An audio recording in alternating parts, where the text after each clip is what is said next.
Going on? It's your boy BT, and we're here in the greatest city in the world, Dania Beach, and you're watching True School Sports.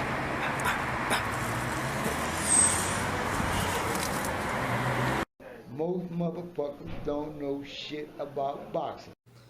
Hey, what's going on? It's your boy BT, and I came here to talk some boxing with the thousands of True School Sports subscribers. Now, the next fight on our, right now I'm going through and I'm going back and I'm watching Canelo Alvarez's fights, the fights in his career, maybe fights that I haven't seen before. And this fight right here, I'm not even gonna lie to you guys. This fight right here, in the overall grand scheme of things, this fight is not like the biggest deal in Canelo's career. But to me, this fight is pretty cool because Canelo, I never even realized until I went back in his box rec, and I never realized that Canelo Alvarez actually fought in South Florida. He fought in Miami.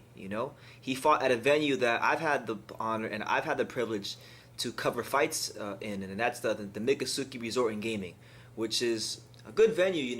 It's also somewhere that Floyd Mayweather has fought in the past. He fought Angel Manfredi there, so it's a good venue. It's one of the historic fight venues of South Florida. But I will definitely say that it's a dump. It's a dump.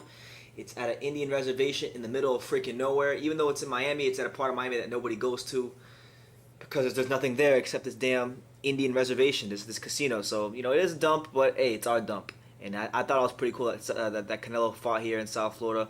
And I've been doing a lot of research recently, and the more research I do, the more I realize how big of a part of history South Florida has played in boxing. Some of the greatest fighters of all time have fought in the South Florida area.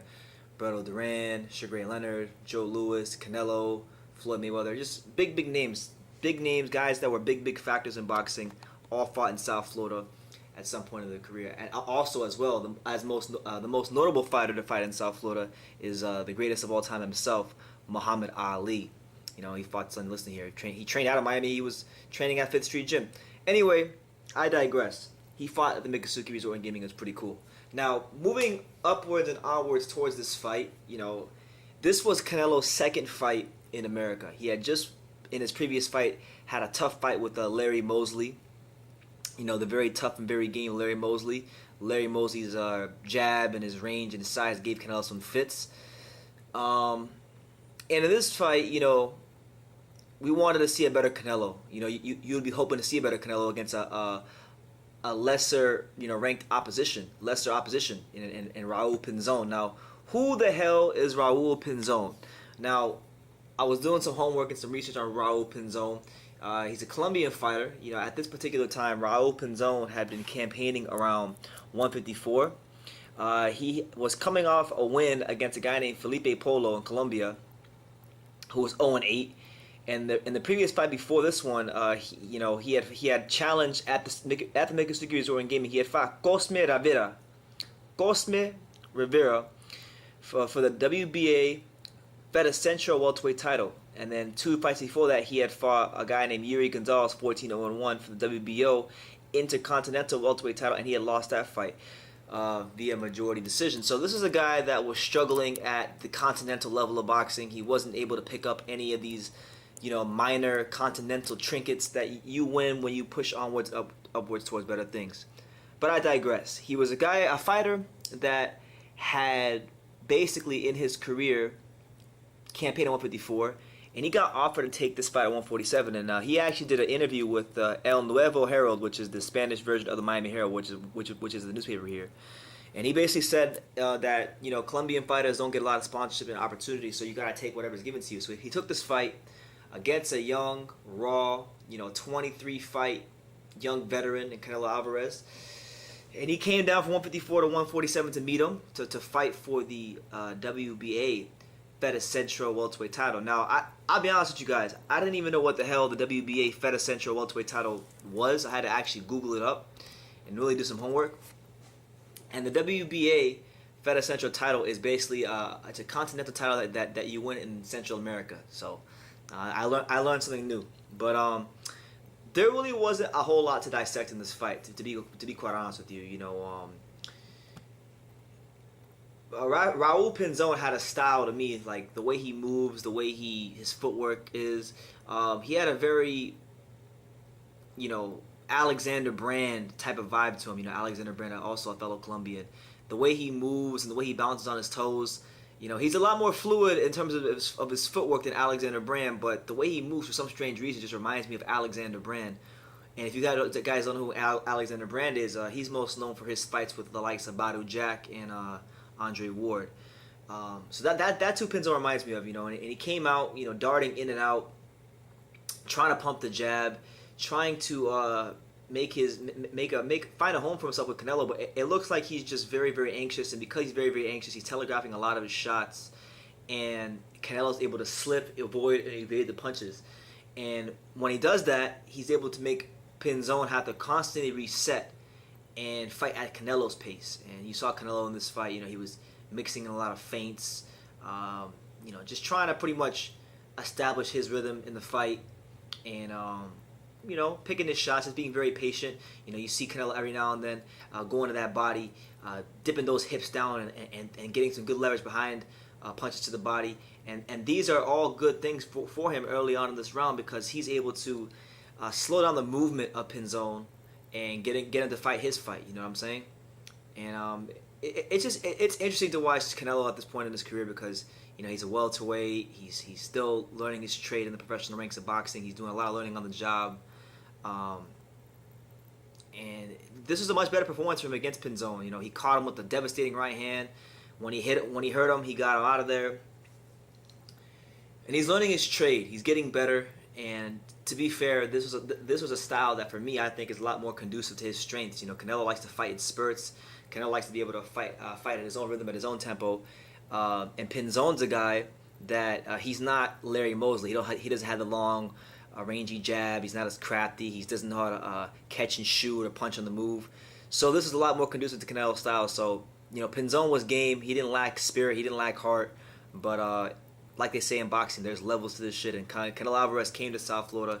He came to Miami, and he picked up a minor trinket for himself in the WBA Feta Centro welterweight title. And this was the first of many things to come for Canelo Alvarez. Following this fight against Pinzon, he would go on to win a couple of other continental and regional trinkets, titles. He would go on to win that before he won his first world title, because he won his first title when? He won his first world title when he defeated, Matthew Hatton. So before he beat Matthew Hatton in 2011, he picked up the NABF welterweight title. He picked up the World Boxing, the WBC Youth welterweight title. He picked up the WBC Silver welterweight title. So Canelo, for all my criticism of him, unlike a lot of prospects we see in boxing today, he actually progressed to the levels of boxing. And while Pinzon is not a fight that many people are going to remember, and there's not much to make of the fight, it was a good fight for his confidence, because in the last fight against Larry Mosley, he didn't turn in his best performance, and he even acknowledged that in that fight. So this fight was good for his confidence. This fight was good for, just him to go in there and fight a guy. Let's see, did Pinzon ever get stopped before that fight? Let's see, I want to see if he ever got stopped before that fight. Let's see, Pinzon's been stopped 4 times in his career before he fought Canelo.